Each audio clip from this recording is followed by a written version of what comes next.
Hi, everyone. So here's another lecturette on commonly used statistical tools for data analysis. For today's session, we're going to discuss the test of correlation.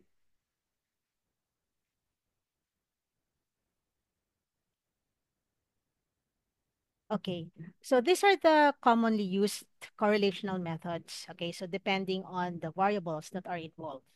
Okay, so for nominal variables, that is if you are correlating two nominal variables, we're going to use the phi correlation or biserial correlation. Okay, if you have one ordinal and the other one is nominal variable, then we use the gamma correlation.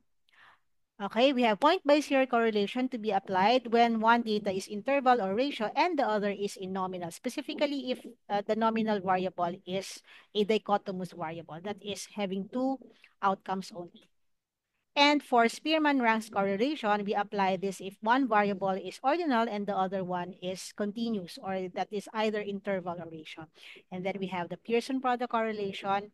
This is applicable for two variables that are quantitative or two variables that are either interval or ratio.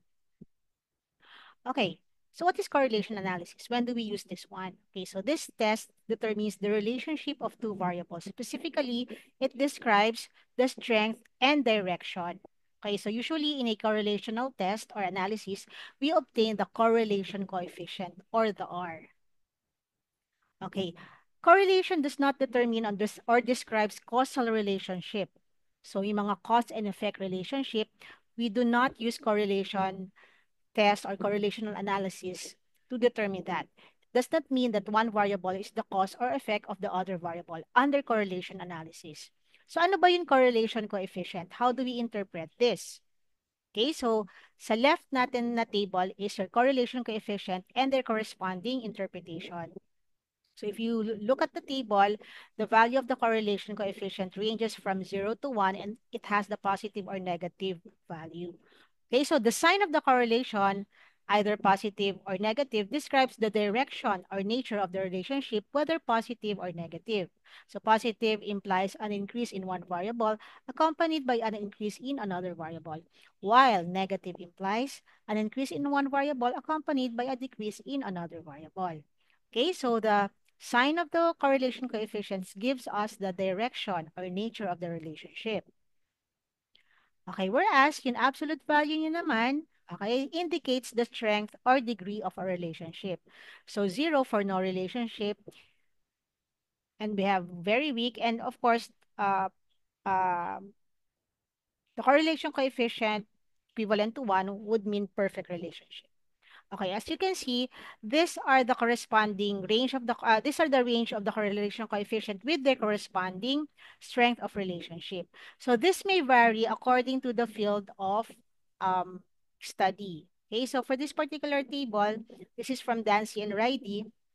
If it's under psychology, of course, you will be using different um, interpretation for the different range. So if you look at the table, under psychology, yung correlation coefficient na 0.7 pataas is already considered as strong. Whereas, pag sa politics, yung strong relationship starts from 0.4 pataas na correlation coefficient. Whereas, under medicine, those with correlation coefficient of 0.8 and above are considered as very strong. Okay? Okay, so for the test of relationship or test of correlation, if your data is normally distributed, we use the Pearson product correlation. And then if it's not, then we use the Spearman. So again, we use the Pearson correlation if both variables are quantitative or both variables are either interval or ratio. Whereas ang Spearman naman, ginagamit natin siya, pwedeng both are ordinal or pwedeng ang isa doon sa variable natin is ordinal. So pwedeng yung isa continuous or numerical or quantitative, tapos the other variable is ordinal. So in that case, we use the Spearman's correlation. Okay, ano ba yung decision rule natin? So there is significant relationship between variables if level of significance usually at 0.05 is greater than the p-value. So it's not enough that you get the correlation coefficient. It's important that we also determine if the relationship is significant or not. So this will be our decision rule. Okay, so let's have this sample problem. So in our illustration, we'll be determining or will be examining the relationship between attitude and practices on comprehensive sex education. So for this particular variable, both variables, the attitude and practices, are measured using Likert scale. Okay? So ito yung ito yung variable natin. So if you look at the variable, both have 10 indicators for each, and they are measurable. They're measured by Likert scale. Okay, so we have the attitude on the left side, and then on the right side is your perception on comprehensive sex education. Okay, so usually if we want to determine ano ba yung attitude on this particular variable, given na may 10 indicators tayo, pareho din sa perception, meron tayong 10 indicators. Usually, ang akala natin, kukunin natin mean nila or weighted mean. Pero hindi. Ang kukunin natin dyan will be the median. So, median is obtained for every variable, not the mean. Okay? So, to illustrate, for example, ito yung tallied data natin. Di ba? You recall, meron tayong 10 indicators sa attitude. So, ito na yon. First column natin yung respondent. Tapos, yung susunod na mga columns are the answers on the 10 indicators. So, para makuha natin yung um, overall sagot niya dun sa attitude ng first respondent, we get the median, not the mean. So, paano siya gagawin? So, tapat nyo lang dito yung cursor ninyo, and then click formula, tapos more functions, and then statistical. Okay?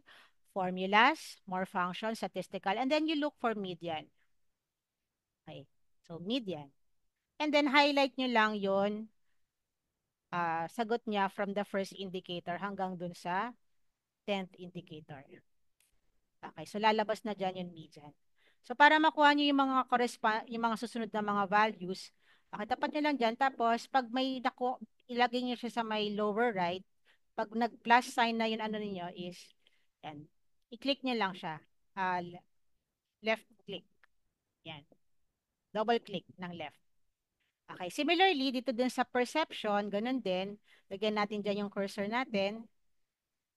Okay, dito sa perception, and then same lang. Click formulas, more functions, statistical, and then hanapin natin ang median.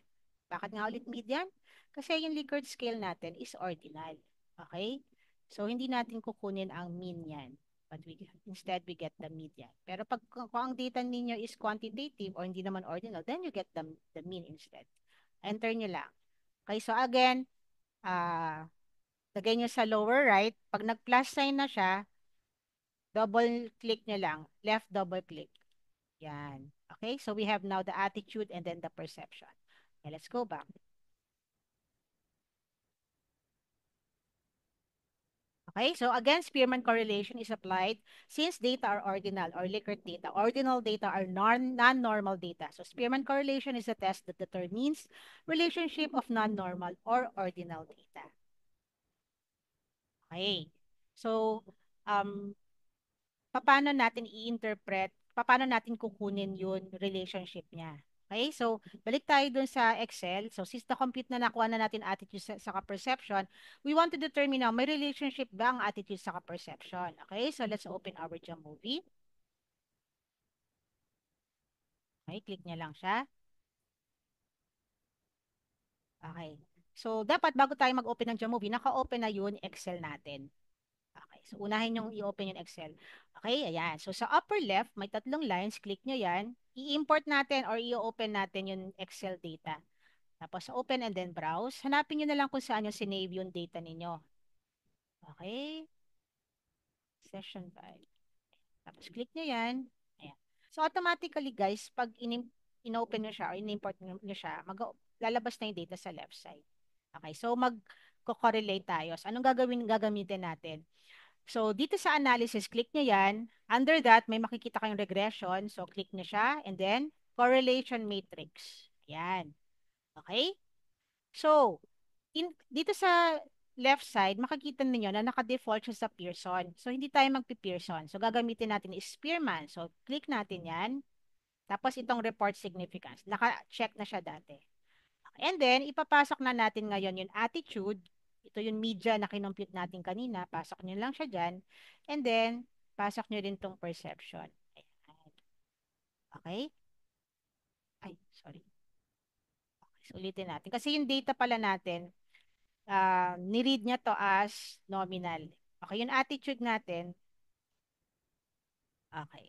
Gawin lang natin siyang continuous. Okay, ulitin lang natin ha. Hindi pala natin sinave kanina. Okay, save lang natin ha after getting the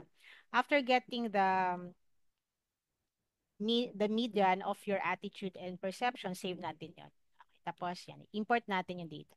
Kaya siya walang lumabas kasi hindi natin sinave kanina. Ayan. Okay, so ulitin lang natin. At least, if ever ma-encounter nyo yung ganun na problem, alam natin kung ano yung gagawin natin. Okay? Okay, so ganun lang ulit. Ayan, so,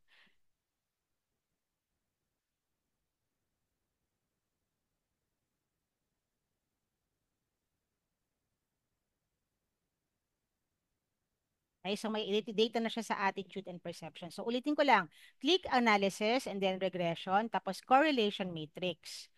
Again, naka-default siya sa Pearson. So, i-check natin dito yung Spearman. Uncheck natin ang Pearson. Okay? Tapos, ipasok natin yung attitude and then perception. Okay. So, yan. So, may lumabas na dito sa right side. Okay. So, ito, pwede nyo itong kopyahin. Okay? Pwede nyo siyang kopyahin sa, yan. So, click nyo lang yan, tapos right click, and then analysis, tapos copy. Pwede nyo siyang kopyahin sa Word. Okay. So, bukas kayo ng Word.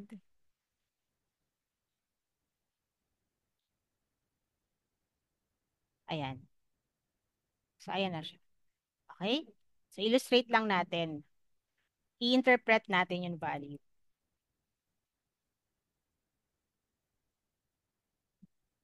Okay. So, ito na lang. Pwede nyo siyang i-cut and paste. Okay, so although iba yung lumabas, pero halos pareho lang naman na hindi naman siya significant. Okay, but I'll interpret it anyway. Okay? So makikita nyo dito, yung naka-green na shade, that is your correlation coefficient. It's negative 0.142. Ang lumalabas dito sa table is very weak. Very weak in relationship. Okay, significant ba yung relationship or hindi? Titingnan natin ngayon yung p-value niya. It's 0.1085.